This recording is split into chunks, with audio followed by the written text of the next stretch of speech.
Councillors, ladies and gentlemen, please be standing for the Deputy Mayor, Councillor Bailey Free, accompanied by the Chief Executive, Denise McCookie.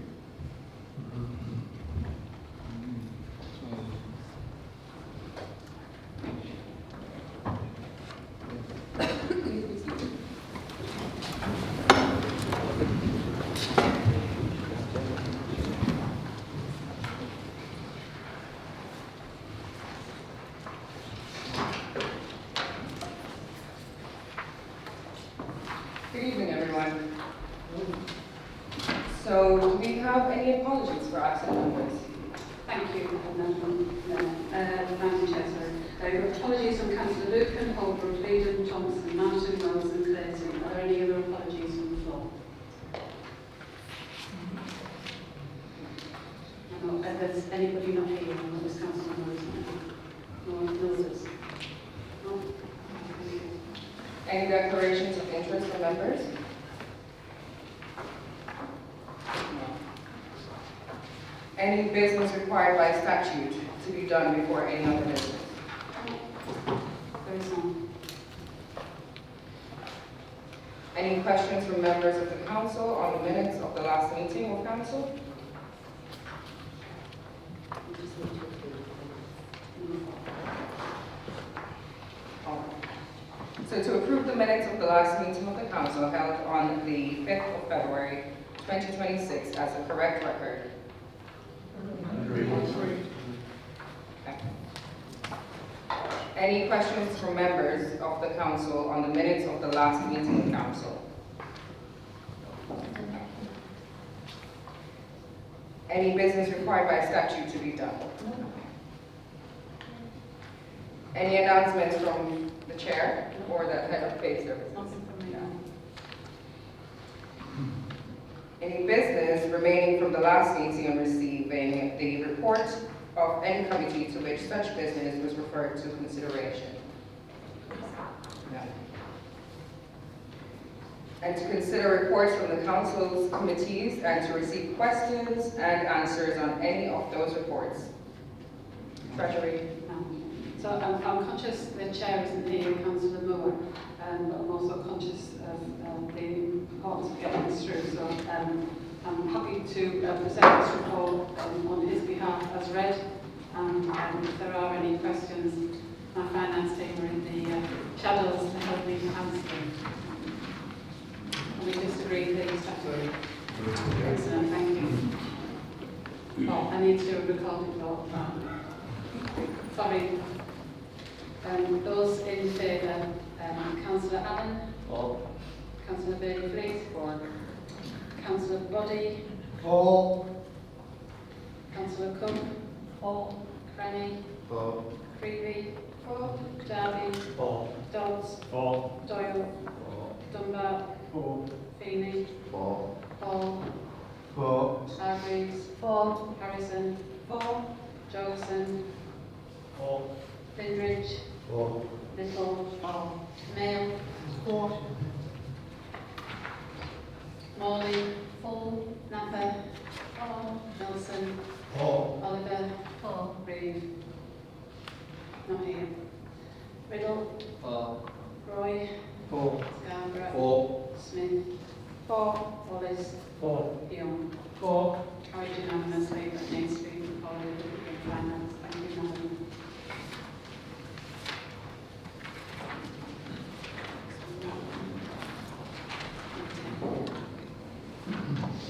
Any other business specified in the summons to the meeting and to receive questions and answers of any of those items? Any reports from the policy committees? Proposals in relation to the council's approved budget and policy framework? First we'll go on to the capital program 26-27 to 28-29.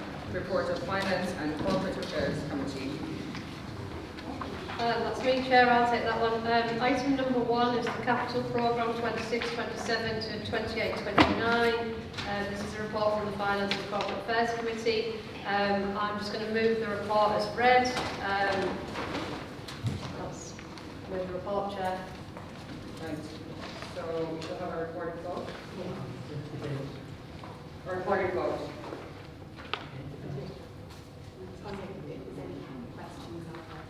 Right. Any questions or clarifications on this matter? So shall we move to a vote?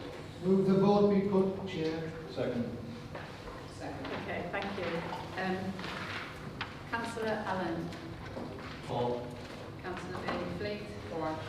Councillor Buchan, sorry, Body, sorry, no. For. Councillor Cook, Councillor Cranny, For. Councillor Creevy, Councillor Darby, For. Councillor Dodds, For. Councillor Doyle, For. Councillor Dunbar, Councillor Feeney, For. Councillor Hall, For. Councillor Hargreaves, For. Councillor Harrison, Councillor Jorgensen, For. Councillor Lindridge, For. Councillor Little, Councillor Mail, Councillor Morley, Councillor Napper, Councillor Nelson, For. Councillor Oliver, Councillor Riddle, Councillor Reid, Roy, For. Councillor Scarborough, For. Councillor Smith, Councillor Wallace, For. Councillor Young. For. Carried unanimously. Thank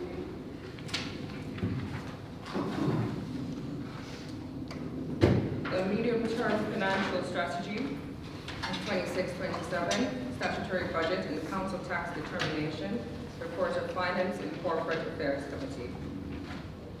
Chair, I'll take that one.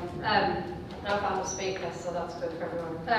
Just before I start, can I just ask colleagues to, I suppose, respect this moment of history that we are experiencing today. This is the first time in the history of Hartlepool Borough Council that we have had a BAME councillor chair a council meeting, which I think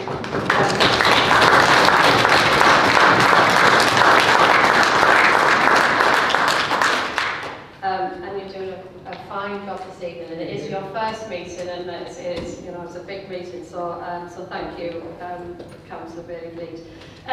So colleagues, I am standing here tonight, I suppose, with a heavy heart.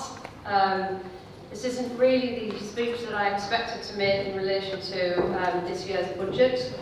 I have spent my entire adult life fighting for this borough in one way or another, fighting for its dignity, fighting for its people, its children and its future. I still believe that with clarity of vision, with compassion and a giant-sized dollop of courage, we can make things better here for everyone. We are already doing that in many ways, with record investment across Hartlepool.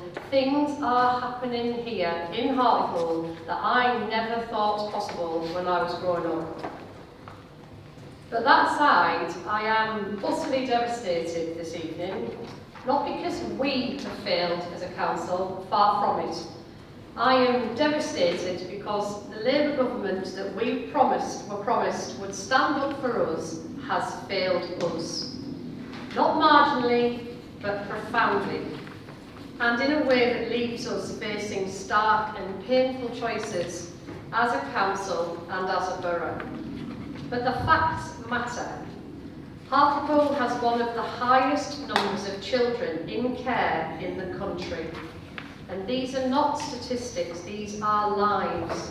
These are children who have already lost more in their short lives than most of us adults will ever lose. And I believe, and I think I can speak for every person in this room tonight, that our first and foremost duty, our moral duty, is to protect Hartlepool children and to stand up for those who cannot stand up for themselves. Earlier this year, we faced an in-year deficit of 6 million just to meet our statutory responsibilities in relation to children's social care. But the council has stepped up. Our new Director of Children's Services, Alison Sutherland, and colleagues from across the council have relentlessly, alongside Councillors Melanie Morley and Councillor Mossbody, that's twice someone's got Councillor Mossbody is Chair and Vice Chair of Children's Services. They have worked relentlessly. They are challenging every cost, every contract, every provider and every assumption that we have relied on in the past.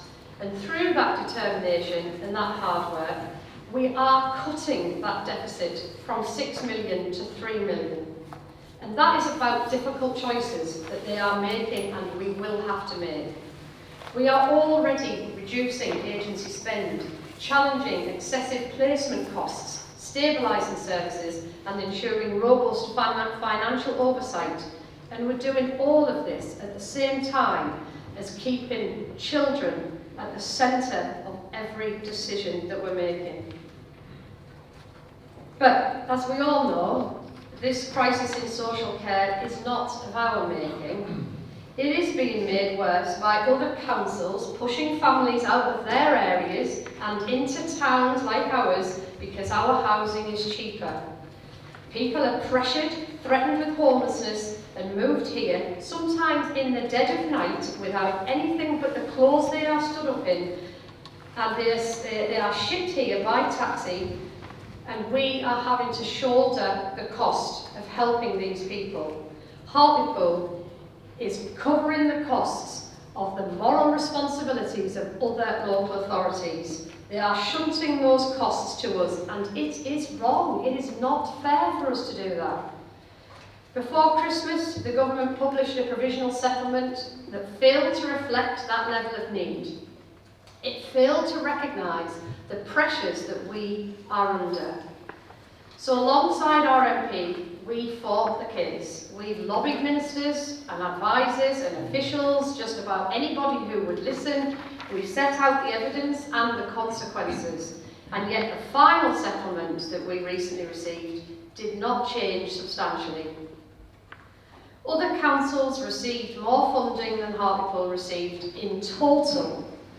Councils less deprived, with far fewer neighbourhoods in need and in poverty, and far fewer children in care, did better than we did. So let me be absolutely clear. I do not believe it is right that we respond to this injustice by raising core council tax. We will not ask hard-working families in Hartlepool to pay more for a crisis that they did not create. Council tax is an unfair, regressive tax that punishes boroughs like ours, and I refuse to balance the books on the backs of those who can least afford it. That is not what I got into politics to do. Yeah. So that leaves us with a choice tonight. We accept this unfairness or we fight it. And I think all of you in this room know that I do not back down from a fight. And that's because I'm from Hartlepool, and Hartlepool does not back down from a fight. So tonight, we say no. We say no to being ignored, we say no to being treated as an afterthought, and no to an unfair taxation system and a process that finds money elsewhere but not for our children. So I move tonight to defer this item and adjourn at the end of the meeting tonight and take our case once more to Whitehall, not alone, not just this side, but united across all the parties, all the visions, all the beliefs, because the one thing that we are surely united on is that we all want the best for Hartlepool. Our MP is standing with us shoulder to shoulder, as he has done every step of the way. He has already spoken to the Secretary of State and he has agreed to meet us next week. So let's show the government ministers who have never stepped foot in a place in the best part of the UK just what Hartlepool is made of. This isn't about left or right, this is about right and wrong. Hartlepool will not be ignored, Hartlepool will not be beaten down, and together, all of us, we will fight for our borough and for our children, and I would urge you to support me with this. Thank you.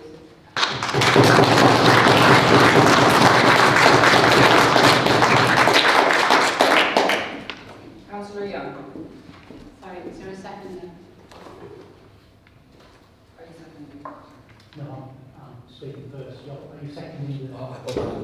mic, yes, I was going to speak. Yes, I'm going to second. Councillor Scarborough. Thank you. Apologies.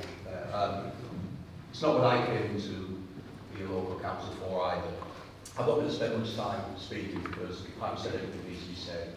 But I would hope this is a fight that we're all willing to take up, because this isn't left or right. It's about doing the best for Hartlepool and the best for our residents. So I do second the amendment put forward by Councillor Hargreaves. Thank you.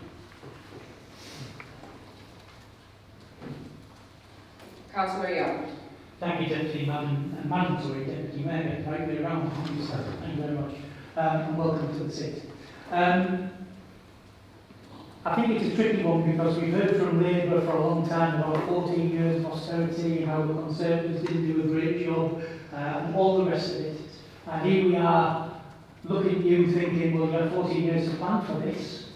You had 14 years to do something about it. Chair, is there a question? Because I believe that you're only allowed to ask questions or clarifications. So I'm just checking there will be a question. We're allowed to be, we're allowed to be. Well, no, there needs to be a question on No, the I think it's allowed to be. application. Can I clarify, is it a primary debate or are we just asking questions? It's classed as a closure motion, Mike, so we should just be questioning or clarification. I'll say it for the agenda. Thank you. Can I ask if there's any dissent to what's been proposed for the adjournment of this item to a future council meeting yet to be determined? If not, I'll go to a vote if there's no agreement. Okay. Can I ask a clarification, Madam Mayor? Is it an adjournment? We're deferring the item to a... Adjourning it? Adjourning. No, we're deferring the item to a but adjourning the meeting at the end of all of the business tonight. So the meeting will be reconvened at a date to be confirmed, where the only item of business will be this report. I'm obliged.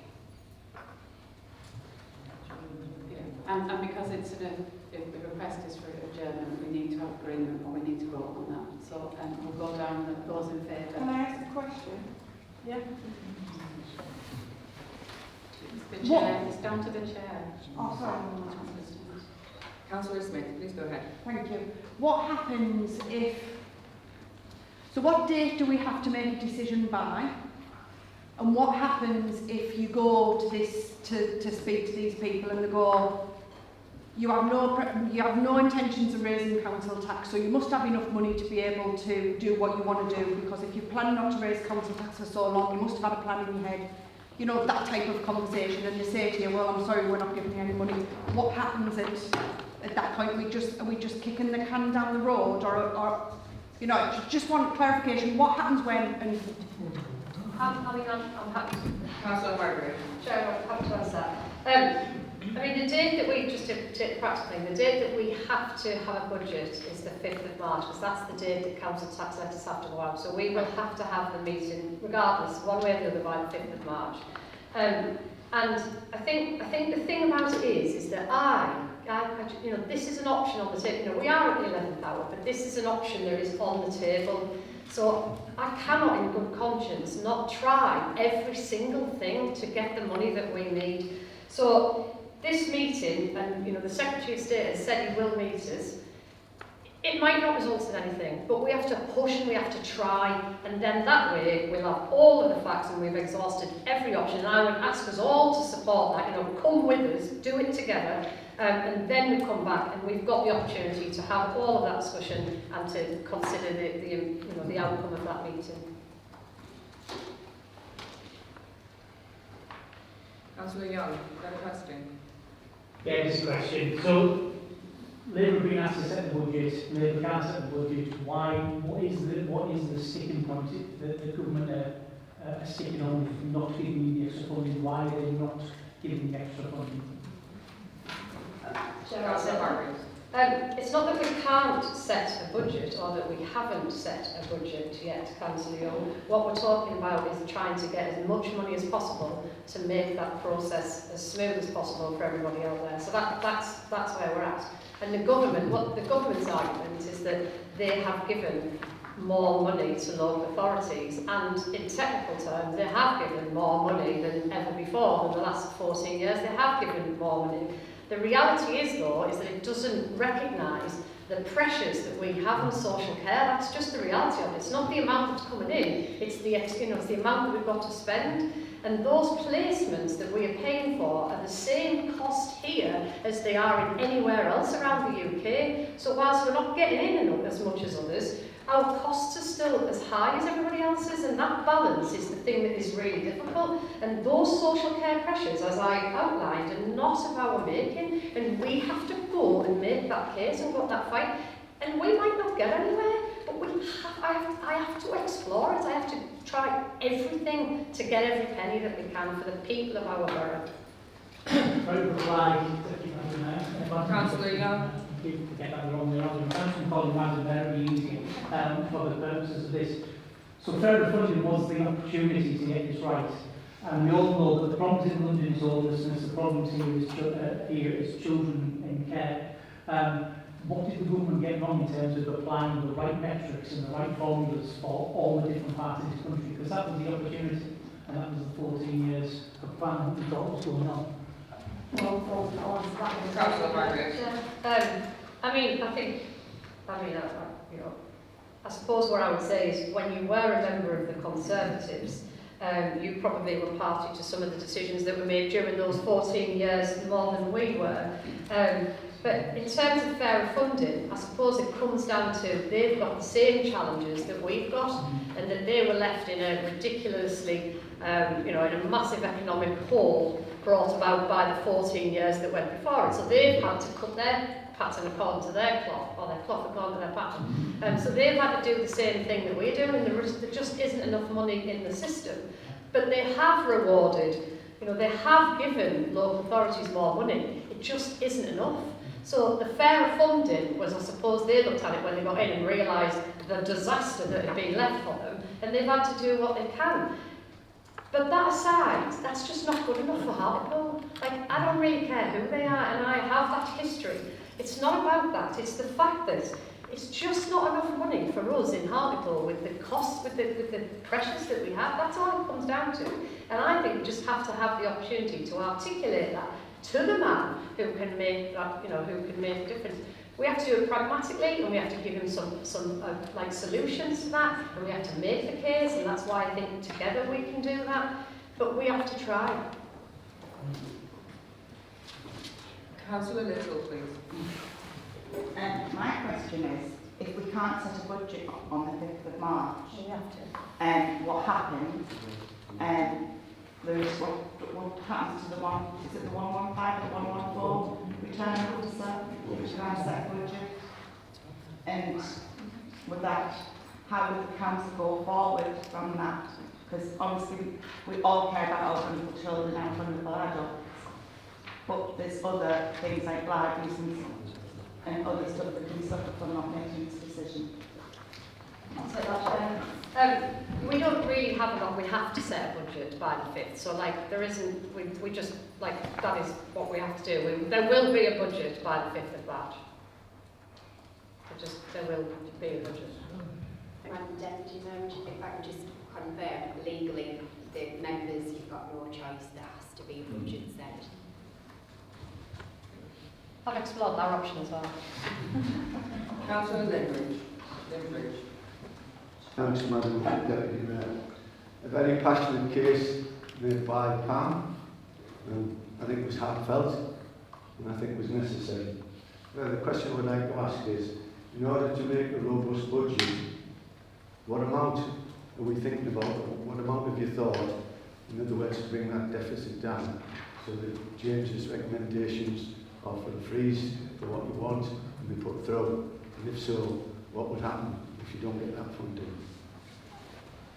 Councillor Hargreaves. All I would say, Jim, is that us, like you are, we are looking at all of the information that James has given us. So, all options are on the table. The one thing that we are determined not to do, though, is to push the burden of the core council tax onto taxpayers, so onto hard-working families. So, we've got the same information that you are, and those are part of our discussions, and we've got to take what the Secretary of State gives us, hopefully in the positive, but we've got to take that, and we've got to weigh it all up and come back for a decision together on the 5th, before the 5th of March. Councillor Wallace. I do, Madam Deputy Mayor. Just a point of clarification to a question that Councillor Young asked about. What they're getting wrong in terms of the funding that they're given, in terms of, I suppose, the metric to say how much we're actually given. So basically on the deprivation matrix, the thing that makes us less worse off on paper is our cheap housing prices. But as Councillor Hargreaves has mentioned, it's the cheap housing which other councils are exploiting. So not only does this metric, which somebody correct me, which is from 2010, so you've got this cheap housing, so it's an old formula essentially, and this money is not what we need. There's a 3 million gap, and other councillors are widening that still, and that's exactly why we're challenging this budget session. Thank you, Councillor Can I Wallace. move the vote, please? I've got right with the line. Councillor Young, and then I think my point was is the government have been in, the Labour government have been in quite a while now, so those kind of things could have been the first things that they looked to change. On point of order, we only had 2 years. Like, it's not, you can't say we've been in for ages. It took you 14 years to destroy everything. I mean, it's not, oh, sorry, not you. It's not you now anymore, is it? You're somebody else now, aren't you? we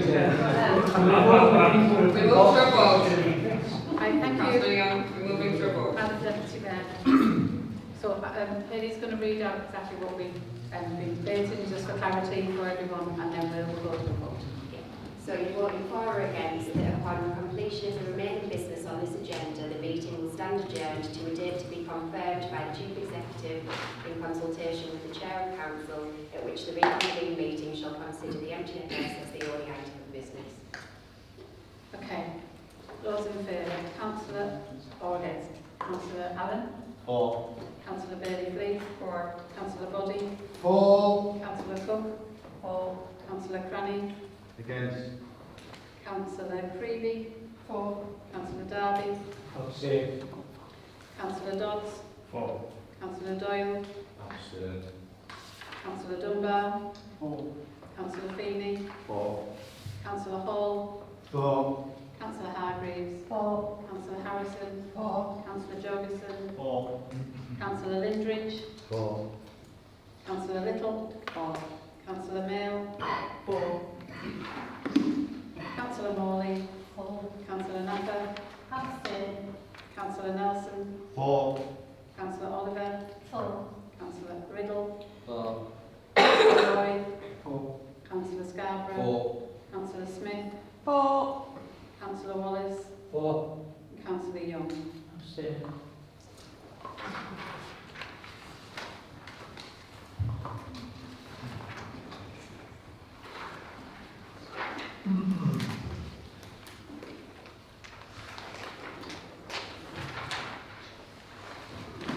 So that's 23 for, 1 against and 4 abstain. Right, for item 12, to consider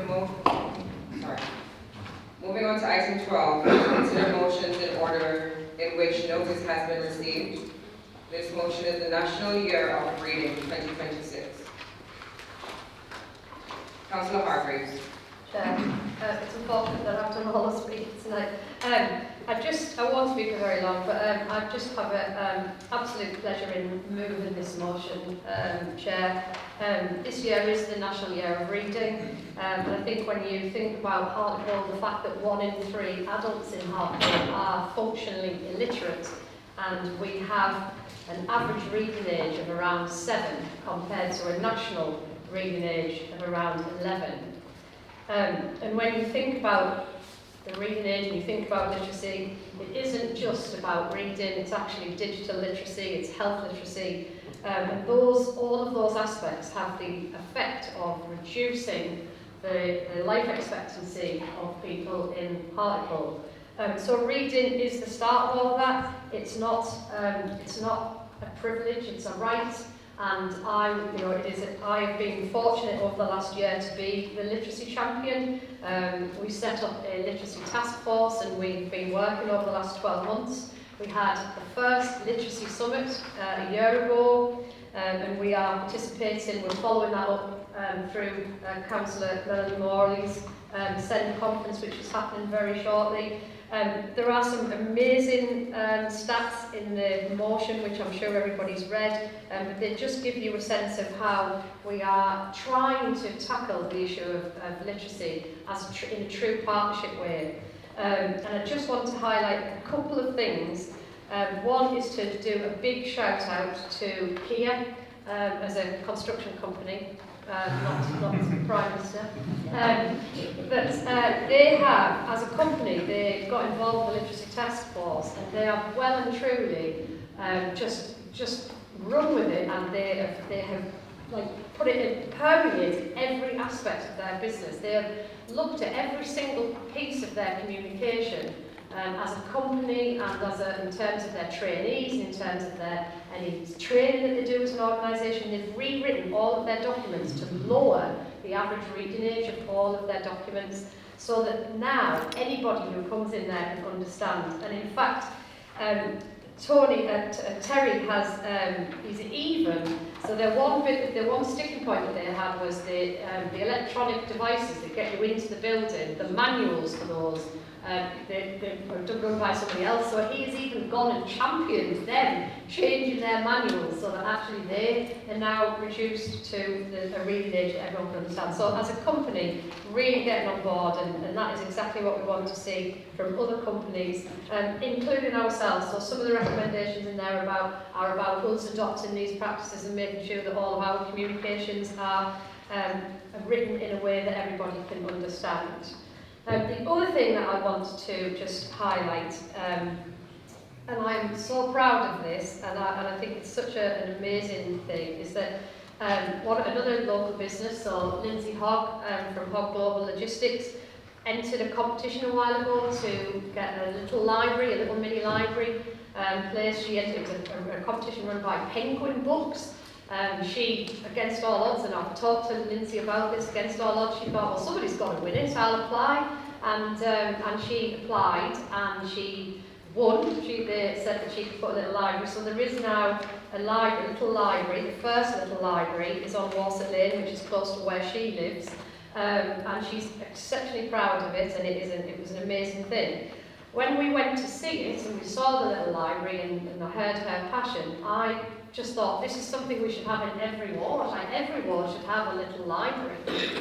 So I sent it off to Marnie Ramsey, who works in our Housing, Growth and Communities department, and said, we've got to find a way to do this. And in conversation around the networks, and another name, Becky Childs, who works in restorative justice, her husband happens to run a training company, and he heard the story and thought, wow, we can do something with that. So another local business then said, I could get my trainees to make more of these. We'll make some more of these little libraries, and we'll do it free of charge. So one business gets Penguin involved, another business says, we'll make them for you free of charge and train young people at the same time. And they committed to another 11. So that will put one of these little libraries in every single ward in Hartlepool. And it even, I'm just like bursting with this, because we're just in the last 2 days, in fact yesterday, so when I met Lindsay to talk about it, she said, oh, I'm sure I could go back and ask Penguin if they would give us some books to populate the libraries. No good having a box with no books in there to read. So she then emailed the people at Penguin and said, is there any chance that you might give us some books for these little libraries?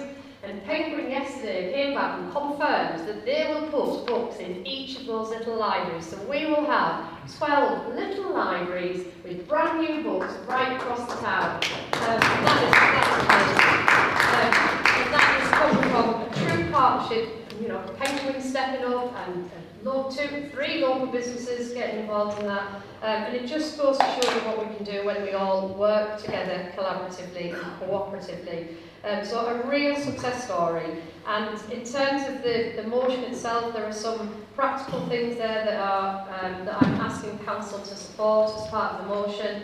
But all of them are about addressing the issue of literacy and improving it, because it is no good for us to build, spend £160 million on brilliant capital projects if we cannot make sure that the people who live here have the skills in order to benefit from those opportunities. And literacy is at the heart of that, and at the bottom of that, it's the base of it. Without that, without being able to read, the world is a scary place. You think about everywhere that you go, and everything that you want to do involves some instruction or reading something. So imagine not being able to navigate around and know what to do. That is an incredibly isolating space, so we have to destigmatise it, we have to help people learn, and we have to drive forward this as a borough. So I would move the motion and the recommendations in there. Thank you. Thank you, Councillor Hargreaves. Councillor Dawes. Thank you, Chair. Thank you, Chair. I love this motion. Pam's spoken so passionately there about the benefits, and I think I come at this from a point of I love reading. I am an avid reader, but as a child, I was a voracious reader. I would, on a weekend, walk down Park Road to the library and come home with a stack of books. Half the time, walking up Park Road with my nose in a book, not the safest way, I will admit, but I love reading. And after, we've talked about the budget tonight, we've talked about the cuts that the council have made over the years. We are losing libraries, we are losing bookshops, we are losing that real intrinsic, I think, element of reading that I grew up with. And I was really lucky to grow up in a household where I always had books. My teachers, when I was in primary school, always used to comment how every time we had a new subject, I would have a book or something to bring into school, whether it was about history or dinosaurs or science or anything. I always had like a book, and I was always on my head of it. And creating 12 of these little libraries around the town, one in every ward, so that children like myself can go and pick up a book, or adults can go and pick up a book. If they can't afford to pick up a book, then if they can't afford to buy a book, we know what the likes of Amazon has done to local bookshops. We're losing those things, and having those available, I just think is so important.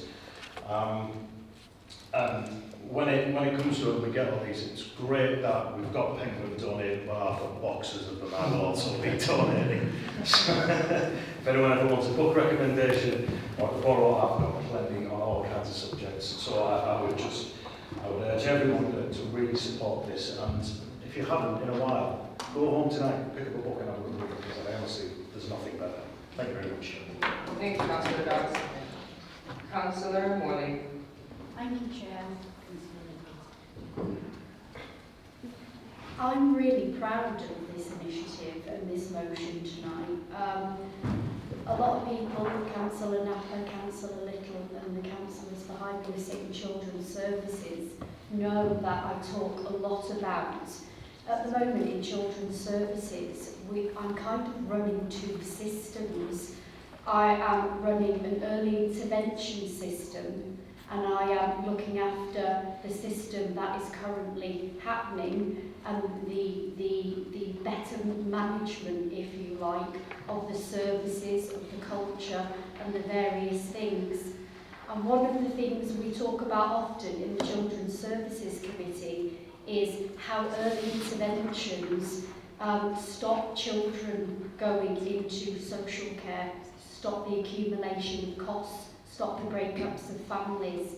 I'm a grandma, and my biggest passion is I get to read stories with my granddaughter, and that is priceless. I absolutely love it. She can't read at the moment, but actually she remembers things she's creating.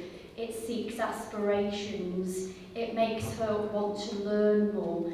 And I think The biggest brilliant thing about this is we're giving children and adults the opportunity to go and get any book to start their journey. I think it's quite frightening that the average adult reading age we have in Hartlepool is age 7. It makes me feel really sad. But if my early intervention work, our early intervention work that we're doing at the moment, and I talk a lot about this, it's getting children early, reading to them, showing them books. I love a book. I'm a lawyer, which lawyer doesn't love a book? But it's that passion, that feel of it. It's incredible. So I fully support this motion, and actually I agree with Pam and Matt. It's one of the best motions we've had, and it will have a massive impact on not only your experiences with our children, it will have an impact all the way through to the early intervention. And they also help if mum and dad struggle to read or can't read. It reduces that stigma. Sue often talks about this, and she's nodding over there. It really does. So I'm proud of Pam as a literacy champion, and I'm proud of the work that everybody is doing. I'm fully supportive of this motion. Thank you, Councillor Morley. Councillor Smith, please. Thank you. I do support the motion. As a dyslexic and I hate books, I do think that it's great that you're trying to do something. I work within health inequalities within the ICB, and I'm wondering if you've reached out to the health literacy team run by Emma Davidson to be able to get some health literacy within Hartlepool Hospital, because I know that they're not high on the list at the moment, and I think it would make a rounded package that you put in books in wards and within areas that you don't actually have health literacy at the age that parents can read, to know what's going on with their child, or their child if they're at an age to be able to read, to be able to know what's going on with them. So I think for a rounded programme, I think reaching out to the health literacy team within the ICB is a good call. Can I just quickly comment on that? Thank you, Councillor Smith. Councillor Hartman. Just to say that on the literacy task force, there are people from all different, and we do have some health colleagues on there. But what I will do is I will just make sure that it's that part of it, and just make sure that we've covered that, because that's a great idea. Councillor Young. Thank you, Madam Deputy Mayor, for right that time.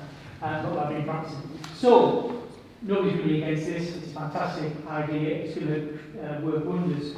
It's no secret that my literacy in earlier life wasn't that strong, and probably still isn't hugely strong. And I've shared on a number of occasions in the committee. But I think one of the key elements of this, and you've touched on it, Councillor Dodds, there's got to be an enjoyment. And before, in what you've said, Councillor Hargreaves, is about pleasure in reading. It's about creating that enjoyment and creating that fun. And I think sometimes, and I work in schools, as you know, some teaching in secondary schools, and one of the things that often was said, I remember a year 9 pupil saying to me, well, it's not cool. And I said, you haven't found your subject yet. What's your subject? And he went, oh, football. So I found an easy read selection of footballers from around the world. I knew nothing about them, but that's what they were into. And I used to get them at 8:45 every morning, used to read a bit of the book and used to write a bit about the book as well. So I think it's on the enjoyment as well, and you've already covered that, but I think that's a massive part of it. Stimulating people is one thing, but giving them a focus, asking them what they're into in order to create that library network is a huge advantage as well. So that communication you've always spoke about is absolutely essential. And yourself, Councillor Moore, thank you. Councillor Little. Thank you, Madam Deputy Mayor. About 18 months ago, me and my folks, granddaughter, I know, everybody calls her that anyway. I had Marley from the Hopes said about the reading age and everything. So me and Grace had this brilliant idea where we got loads of books, went to the back of the clock tower with a rug and give books away. And when people know that you're giving books away, it doesn't matter if it's cuckoo books are very good and people love cuckoo books. Julie Donaldson is Grace's favourite author, mine's Lee Child. but it brings out the imagination in the child. And Grace is, when she's doing stories for school and stuff, it's a bit like me, she runs off track.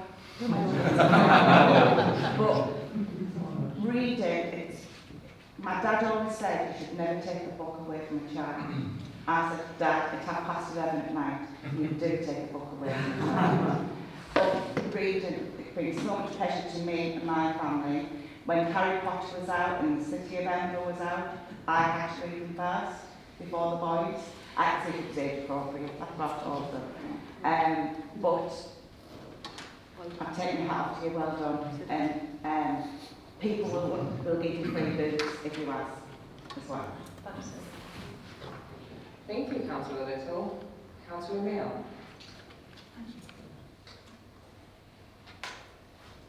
Oh, I'll just have to use the drama teacher's voice and I can't make this work. Thank you.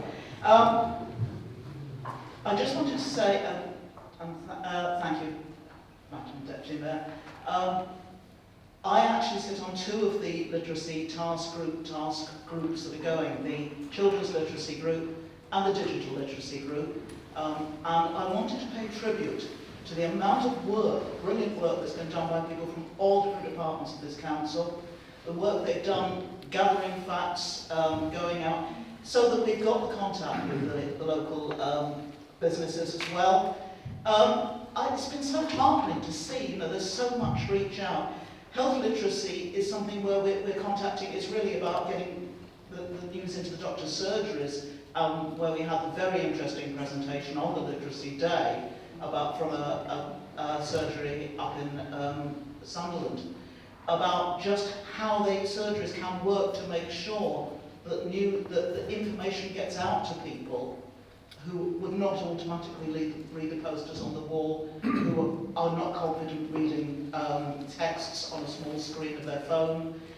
Digital literacy, discovering in the digital literacy meeting that there's somebody who said she has 6 different apps on her phone from one school that her child is in, and she's got children in more than one school. And if you haven't got that digital literacy, it's impeding your chance to help. If you can't work, if you haven't got that kind of phone, if you can't afford that kind of phone, it's another reason why people who are suffering in levels of poverty already are making it even worse, because the parents can't help the children, they don't know what's going on in the schools. It's an overarching business, and there are so many people in this council who are working so hard towards it. The ongoing, I invite people, to go down to the community hub and find out what groups are meeting. When Councillor Dodds said about sort of having spare books, I tend to take the books I don't want to keep tend to go down to the charity shops. I'll remember to take them to the local library now. So I would like to give credit. It's wonderful to see in the past year just how this literacy initiative is spreading across the whole of Hartlepool, the number of people involved, the spread of that, and how hard all sorts of ordinary members of this council, outworkers in libraries and at hubs and right across all services in this council are working to actually improve this.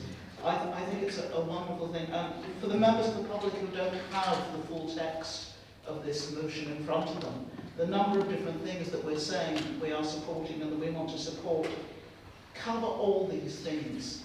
It's covering the libraries going, the mini libraries going out. It's covering the encouragement. Yeah, I'm sorry. You should have had your time rapid.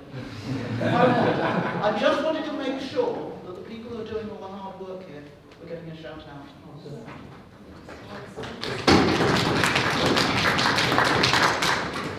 Thank you, Councillor Mill. Councillor Allen. Thank you, Madam Deputy Mayor. I think we remiss if one of us didn't mention that the Great Library, we can't even mention the Great Work the Library's done about 18 months ago now. Seaton Library reopened. And obviously some great work's been doing in the Seaton Library. And I rejoined the library service after many, many years and got my library card for the first time in a long time. If you haven't got one, get yourself to the community hub or the one closest to you tomorrow and do it. Not only, and I'm sure Councillor Dodds will think I'm a heathen for this, not only can you pick up real books, there's a fantastic app called Borrow Box, which you can put on your phones, you can put on your computer, you can put on your iPad, and you can just borrow, send back whatever books, magazine. I've not bought a single magazine for 18 months. because every magazine you could think of is on there, any book you can order, it's an absolutely fantastic app, and I think everybody should be aware of it, and it's just one of those things that needs to be promoted to increase literacy in the town. Thank you. Thank you, Councillor Allen. So I take it there's no dissent.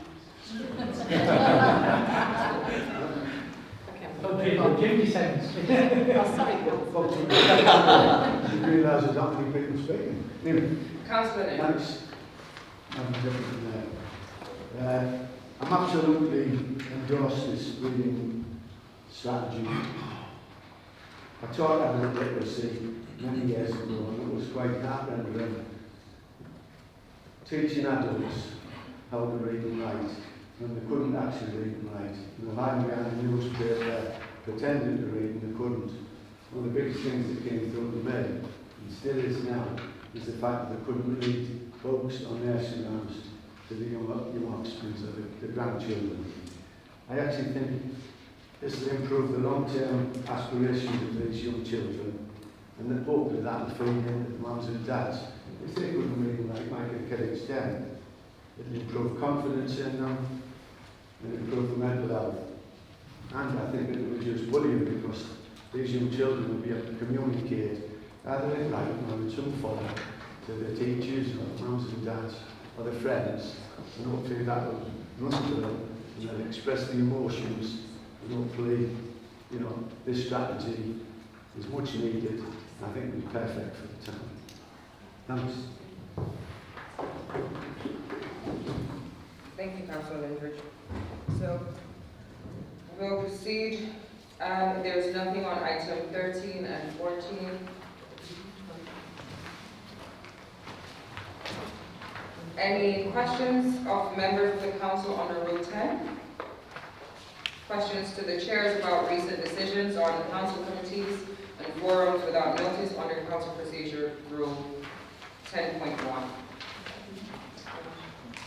Any questions on notice of the chair of any committee forum under Council Procedure Rule 10.2?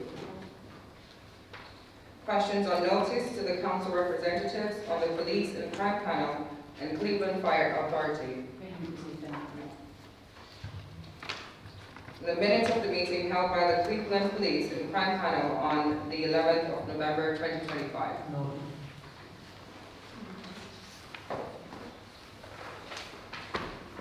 And so we'll move to adjourn.